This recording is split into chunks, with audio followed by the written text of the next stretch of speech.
Shalom saudara-saudara, salam jumpa dalam kasih Tuhan Yesus Kristus. Saya senang berjumpa dengan saudara-saudara dan saya ingin membagikan berkat firman Tuhan. Saya percaya kita semua akan dikuatkan, akan dicerahkan, bahkan akan diberkati dengan pesan firman Tuhan hari ini. Mari kita buka Alkitab kita dari Matius pasal yang ke-7 ayat yang pertama sampai ayatnya yang ke-5. Saya akan bicara tentang mengoreksi bukan menghakimi. Firman Tuhan berkata, jangan kamu menghakimi supaya kamu tidak dihakimi. Karena dengan penghakiman yang kamu pakai untuk menghakimi, kamu akan dihakimi, dan ukuran yang kamu pakai untuk mengukur akan diukurkan kepadamu. Mengapakah engkau melihat selumbar di mata saudaramu, sedangkan balok di dalam matamu tidak engkau ketahui? Bagaimanakah engkau dapat berkata kepada saudaramu, biarlah aku mengeluarkan selumbar itu dari matamu, padahal ada balok di dalam matamu?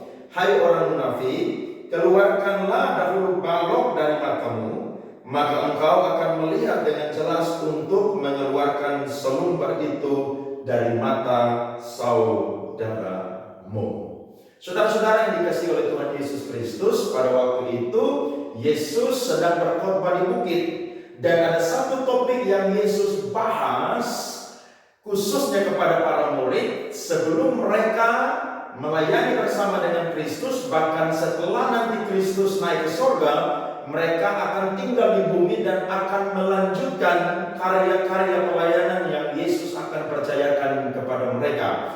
Nah, ada satu nilai-nilai pastoral, bahkan juga ada satu nilai-nilai dalam leadership atau kepemimpinan, yakni jangan menghakimi, tetapi mengoreksi.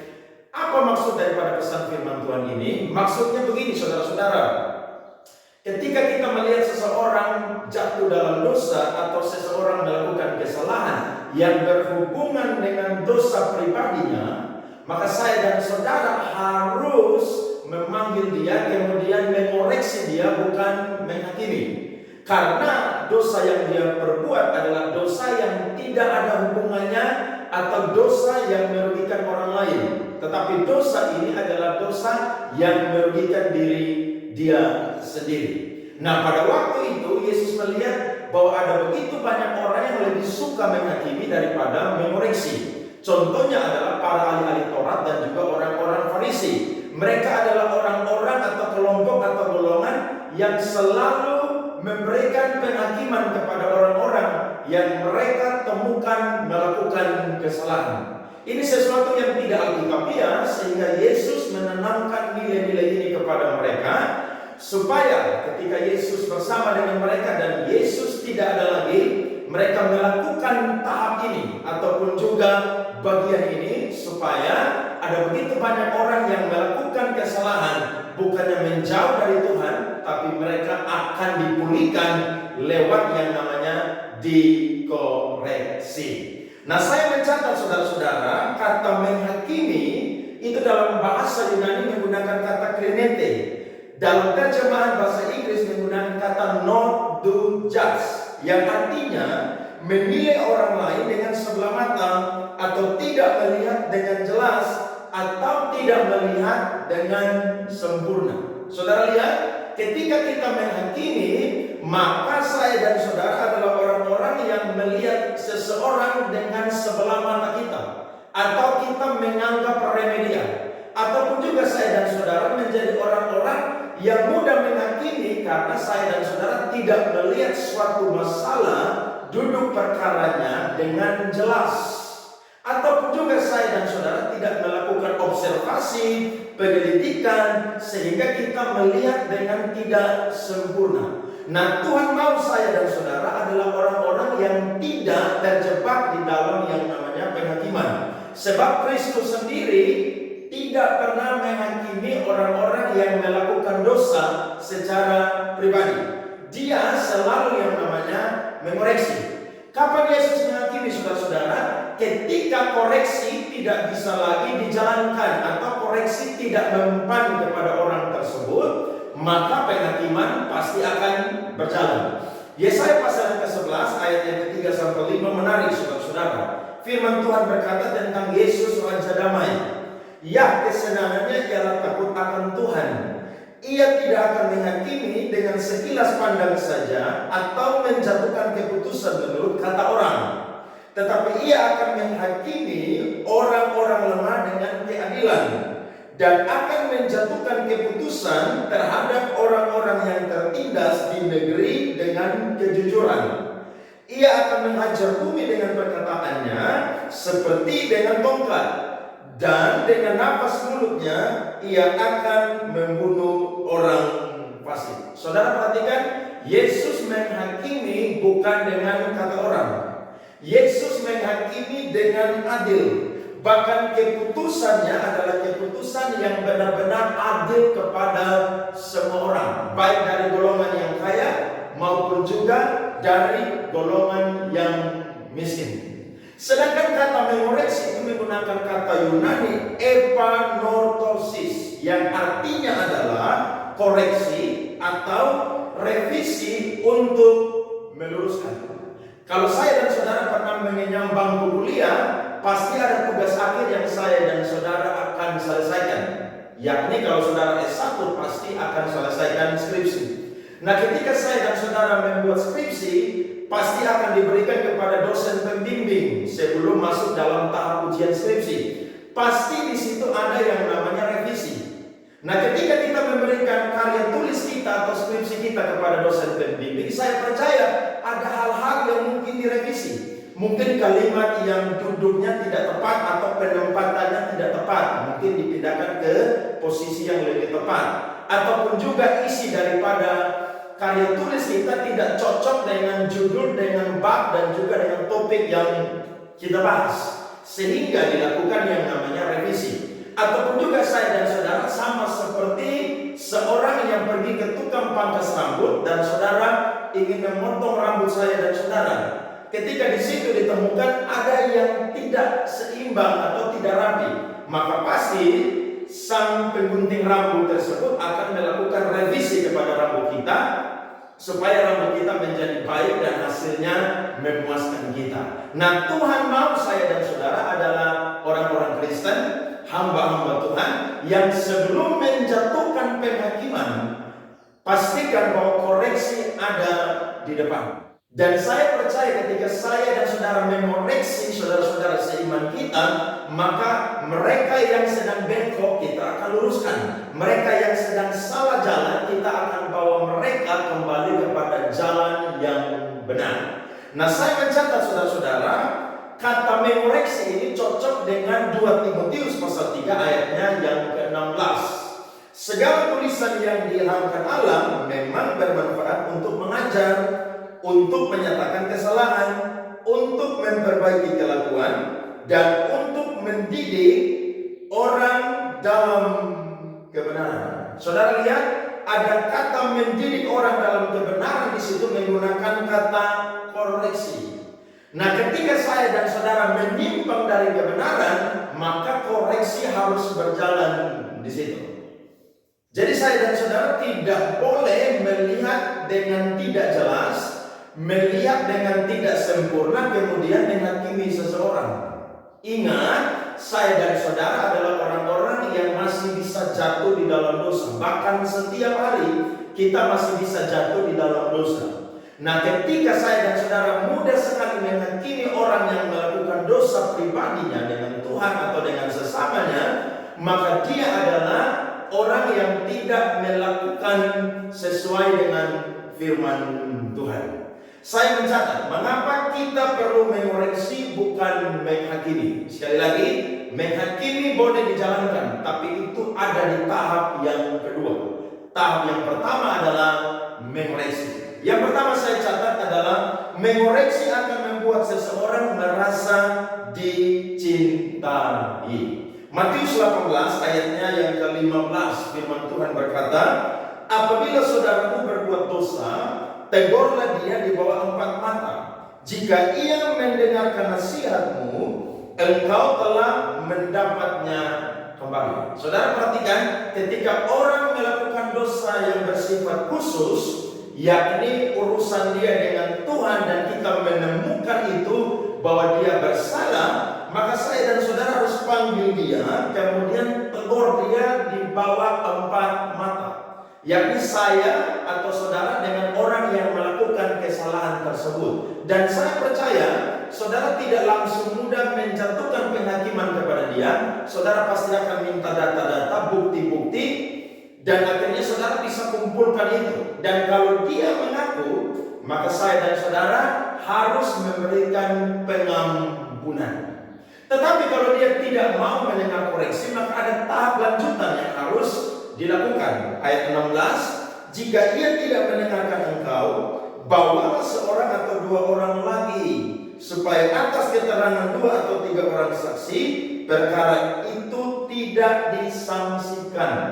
Jadi ketika dia berbohong, maka dipanggillah para saksi. Prinsip ini sama seperti dicatat dalam 1 Timotius 5 ayat yang ke-19. Jangan menerima tuduhan kepada salah seorang penatua tanpa adanya 2-3 orang saksi. Jadi saudara perhatikan, Yesus selalu memberikan solusi yang terbaik. Ketika seseorang menipu atau dia tidak mau jujur, maka panggillah para saksi supaya keterangannya bisa sah. Tetapi kalau dia tidak mau mendengarkan atau dia membangkang atau keras kepala, maka tahap yang ketiga adalah ayatnya ke-17. Jika ia tidak mau mendengarkan mereka, sampaikanlah soalnya kepada jemaat. Dan jika ia tidak mau juga mendengarkan jemaat, pandanglah dia sebagai seorang yang tidak mengenal Allah atau seorang pemungut cukai. Berarti kalau orang ini sudah sampai di tahap ketiga, berarti orang ini kadang-kadang tidak boleh atau mungkin tidak layak lagi ada di jemaat tersebut atau gereja tersebut. Kenapa? Karena sedikit lagi akan mengkhamiri seluruh adonan. Saudara pernah ingat kisah ketika ada seorang perempuan yang ditangkap basah bersinah. Para ahli-ahli Taurat dan orang-orang Farisi membawa kepada Yesus. Pagi-pagi benar, Yesus sedang ada di bait Allah dan mengajar. Maka mereka bertanya kepada Yesus, Guru, apa yang dikatakan oleh Musa itu harus dilakukan? Perempuan ini kedapatan melakukan perzinahan. Perempuan seperti demikian harus dirajam sampai mati dengan batu.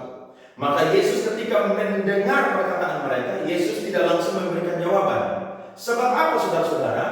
Ketika Yesus membela perempuan ini, maka Yesus sedang terjebak di dalam menghina hukumnya Musa atau hukum Taurat. Tetapi ketika Yesus memberikan solusi untuk membunuh perempuan ini, maka Yesus sedang melanggar hukum Romawi pada waktu itu yang harus dilakukan oleh petinggi-petinggi atau pejabat-pejabat Romawi.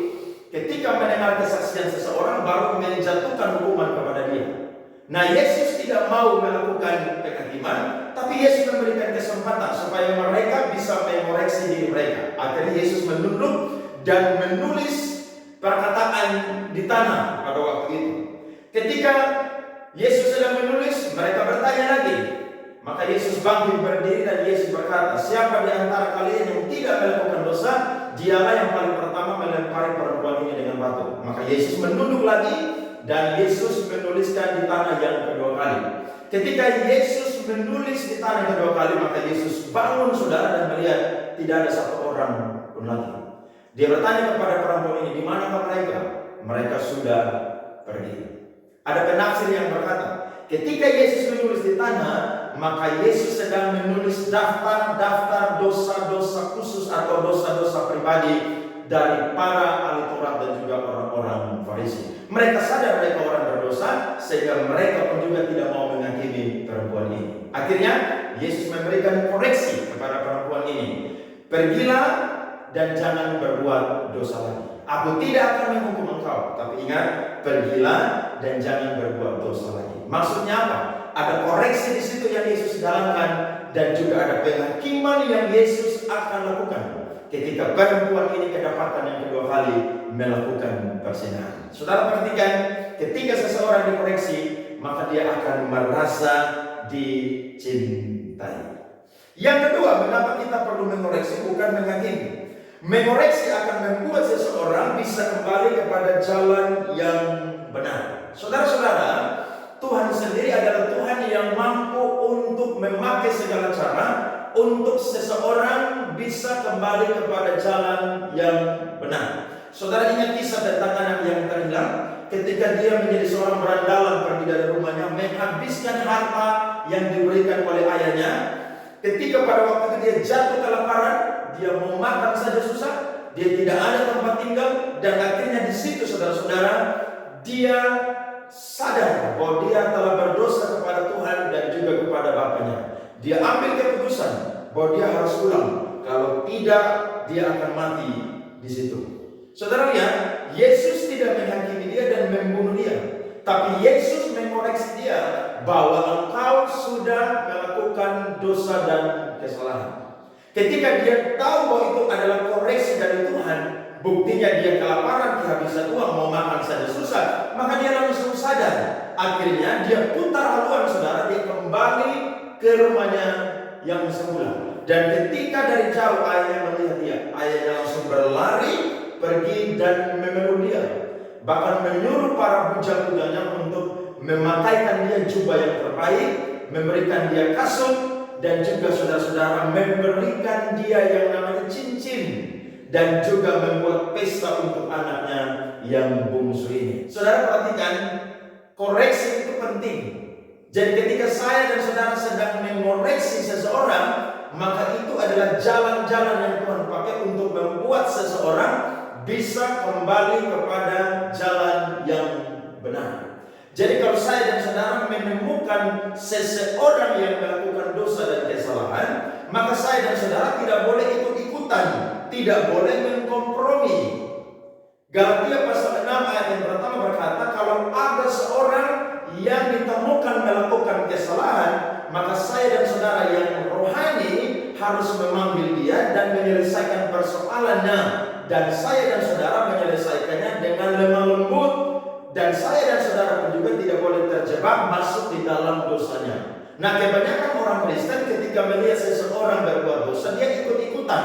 Saya sering bilang ini namanya dosa ikut-ikutan.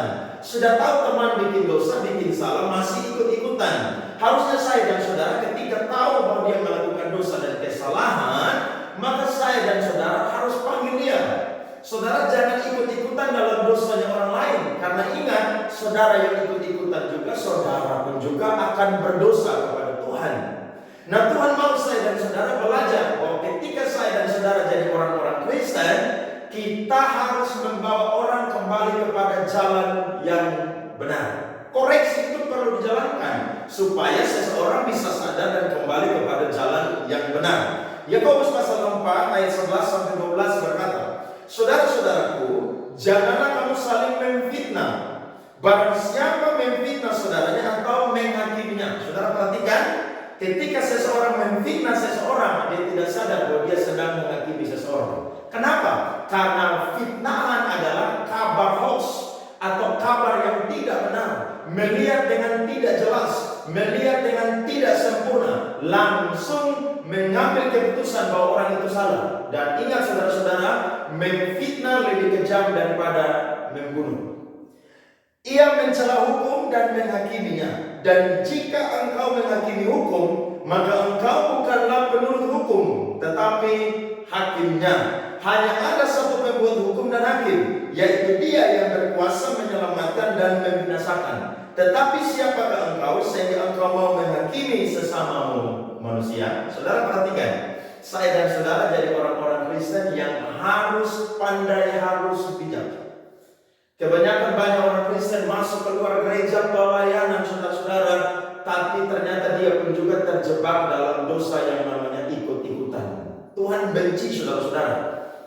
Kalau saudara baca dalam Keluaran pasal 23 ayat 1 sampai ayat yang ketiga, di situ jelas dilarang menyebarkan kabar fitnah atau cerita-cerita yang tidak sesuai dengan kebenarannya. Orang Kristen tidak boleh saudara-saudara, sebab ketika kita melakukan yang namanya penghakiman atau pemfitnahan, maka karakter orang itu dibunuh dan saudara-saudara akan dihakimi oleh Tuhan Yesus. Dan ingat, penghakiman Tuhan tidak akan pernah pandang bulu. Tuhan mau saya dan saudara sadar bahwa di dalam mata kita pun juga ada yang namanya balak. Di mata saudara-saudara kita melakukan kesalahan ada serumbang. Tetapi sebelum kita mengeluarkan selumbar dari matanya, mari kita lihat dengan jelas. Lihat duduk perkara, masalahnya apa, latar belakangnya apa. Silakan saya dan saudara observasi, silakan saya dan saudara menilai sampai menemukan bukti dengan jelas, baru saya dan saudara bisa melakukan yang namanya iman. Di dalam mata kita ada balok, dan di dalam mata saudara-saudara kita ada selumbar. Kadang-kadang mereka punya kesalahan sedikit saja, kita dengan mudah sekali menghakimi. Padahal kita tidak sadar di dalam mata kita atau di dalam kehidupan kita ada begitu banyak kesalahan yang besar yang kita tutup-tutupi. Nah, saya mau dorong kita semua dan ingatkan kita semua pada saat ini. Ayo berubah. Sebelum saya dan saudara menghakimi, kita harus yang namanya mengoreksi. Bagian kita tidak lebih daripada Tuhan. Sebab Tuhan adalah hakim yang paling adil. Dialah yang akan menghakimi saya dan saudara. Tuhan berkati kita semua lewat kebenaran firman Tuhan. Amin.